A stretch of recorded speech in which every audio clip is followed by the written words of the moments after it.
Terungkap orang-orang Cyber Army bentukan MUI DKI Jakarta, bantah pakai dana hibah dari Anies. Benarkah Cyber Army bentukan MUI DKI Jakarta untuk melawan buzzer dari dana hibah pemberian Pemprov DKI Jakarta?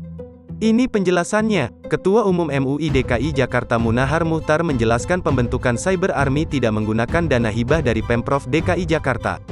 Ya enggak, pakai dana hibah. Yang ngomong itu ada kaitan dengan dana hibah, itu orang enggak ngerti apa tugas MUI, ucap Munahar, Senin, tanggal 22 November tahun 2021. Ia memastikan, pasukan siber yang hendak dibentuk MUI DKI Jakarta terdiri dari orang-orang pintar yang memiliki dedikasi tinggi.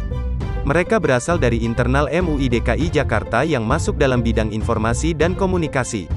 Orang kita orang-orang pintar semua, mereka ikhlas, bekerja buat umat. Pembentukan Cyber Army itu pinter-pinternya bidang Infocom nanti gimana, ia menambahkan. Sebagai informasi, Pemprov DKI mengalokasikan dana hibah hingga 10 miliar rupiah untuk MUI DKI Jakarta pada 2022 mendatang. Jumlah ini lebih besar dibandingkan hibah yang Pemprov DKI berikan kepada ormas Islam, yakni NU dan Muhammadiyah.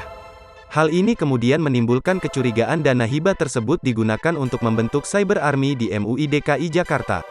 Terlebih, salah satu tugas Cyber Army adalah melawan buzzer yang kerap menyudutkan Gubernur DKI Jakarta Anies Baswedan.